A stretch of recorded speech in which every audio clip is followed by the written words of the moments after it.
Salut tout le monde, c'est le frère gamer, j'espère que vous allez bien, en tout cas moi ça va super. Et aujourd'hui on se retrouve pour une première vidéo sur Minecraft. Alors comme vous l'auriez vu dans le titre, on va faire de la redstone, voilà, mais pas qu'un peu. Si je peux dire ça comme ça, là on va surtout apprendre les bases et sur la redstone il y a beaucoup de choses à apprendre. Donc là pour commencer on va faire aucun système, on va seulement faire les bases, voilà. De toute façon vous allez voir au fur et à mesure des vidéos, des épisodes, que les systèmes seront beaucoup plus gros. En tout cas j'espère que ça va vous plaire et bonne vidéo. Alors on commence, donc d'abord je vais rentrer dans mon laboratoire, si c'est possible. On commence avec les boutons. Alors tout simplement c'est la même chose. Mais tout simplement c'est que on peut activer d'une autre manière les boutons en bois. Tout simplement, quand on tire une flèche sur un bouton en pierre, ça ne l'active pas. Alors que si on tire une flèche sur un bouton en pierre, ça l'active. Donc voilà, c'est un peu comme les plaques de pression, quand on lance un item dessus, ça active, comparé à une plaque de pression en pierre, mais on verra ça juste après. Ensuite, je vais prendre ça vite fait, voilà. La redstone, on va dire, tient jusqu'à 15 blocs. Ça veut dire quand on pose à peu près 15 lignes comme ça, enfin 15 poudres, donc 1, 2, 3, 4. Quand on en pose 15 et qu'on active, vous voyez que le bout, il est allumé. Voilà. En fait, plus de 15 poudres, la dernière ne s'allumera pas. Voilà, c'est pourquoi on utilise des répéteurs. Les répéteurs, comme si c'était une autre torche, du coup qui allumait. Donc vous voyez, c'est comme une torche.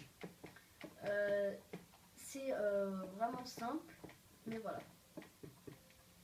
Donc c'est pour ça ici il y a 15 poudres, ça l'active. Ici il y a 16 poudres, ça ne l'active pas. Voilà, ensuite on va passer au levier. Alors ce qui est intéressant avec le levier, c'est qu'on peut faire plein de choses. On va dire, moi j'utilise beaucoup de boutons en pierre pour faire les systèmes, mais on peut aussi utiliser des leviers. Alors la première chose sur le levier, tout simplement c'est quand on active le levier, et ben il reste, ça reste allumé. Comparé au bouton, quand on appuie, ça s'allume et ça s'éteint. Lorsque là, ça reste activé. Donc voilà. Ensuite, grâce à un levier, on peut aussi activer une porte en fer ou une trappe en fer. Ça dépend de vos mises à jour. Voilà. Très simple. Et après, tout ça, on peut cacher sous la terre, bien sûr. Voilà, dans le sol. Pour les leviers, je crois que j'en ai terminé. Voilà. Aussi, il y a un truc que je connais. Quand on va faire la porte-à-code, je vais vous dire par exemple convergence et divergence. Ça sera quelque chose à apprendre si vous voulez faire une porte-à-code, mais ça sera plus tard. Alors, je vais aussi vous apprendre à faire un inverseur.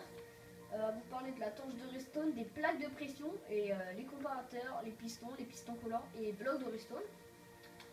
Je pense pas que le comparateur et le bloc de redstone je le fasse sur cette vidéo. Voilà, parce qu'il y a quand même beaucoup de choses à vous apprendre. Là vous voyez en 4 minutes 10 à peu près, je vous ai montré que 2, 3, 4 choses. Donc voilà. Ensuite on va faire le rapprochement avec un piston et un piston collant. Je pense que vous le savez tous. Tout simplement un piston collant avec un piston en fait. Quand on active le piston collant, bah, ça le pousse, pareil pour le piston, sauf que comme le piston collant bah, il est collant, tout simplement quand on désactive, il se rétracte avec le bloc, alors que le piston lui laisse le bloc en l'air, donc ça marche aussi horizontalement comme ceci. Donc c'est pour ça sur certains systèmes il y a des pistons, voilà. On va faire des systèmes avec des pistons, c'est bien, genre pour faire une télé à piston. Pour ceux qui n'ont jamais fait ça, bah, restez longtemps sur la chaîne, il y aura une télé à piston. Voilà. Ensuite, je vais vous parler de l'inverseur. Voilà, puisque je vous ai pas parlé de l'inverseur encore. Comment on fait un inverseur, c'est vraiment très très simple. Donc, par exemple, je pose un bloc, une torche derrière, donc je vais prendre un piston pour vous montrer. Donc là, je vais mettre, par exemple, le système est activé. Et quand, par exemple, on veut, souvent c'est pour faire des passages secrets, quand on veut désactiver, vous voyez, on a juste à activer et ça va désactiver la torche. C'est un système d'activation et de désactivation. Ça marche aussi avec les boutons, sachez-le.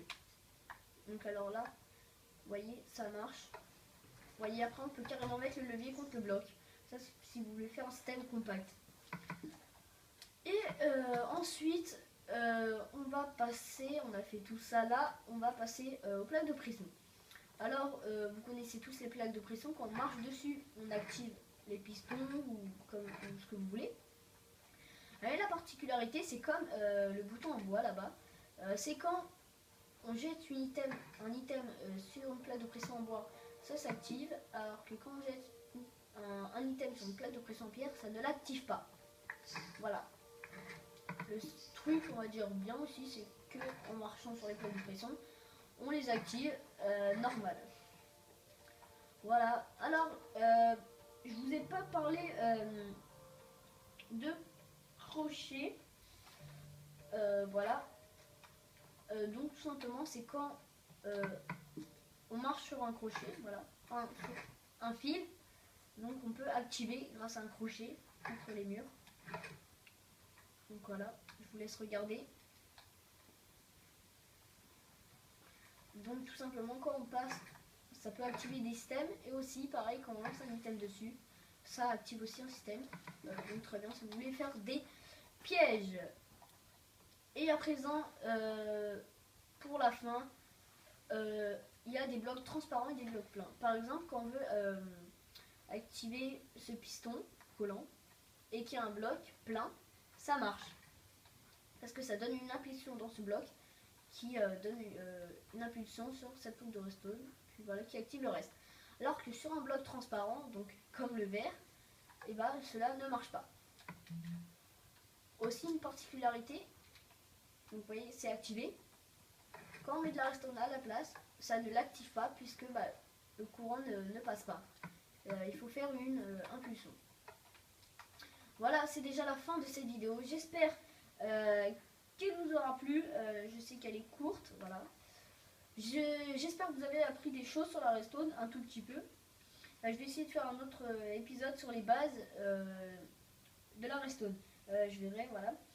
Comme d'habitude, si cette vidéo t'a plu, n'hésite pas à mettre un pouce bleu, ça me ferait super plaisir. N'oublie pas de commenter et de t'abonner, c'est gratuit. Et en plus, je fais des vidéos toutes les semaines. Allez, ciao!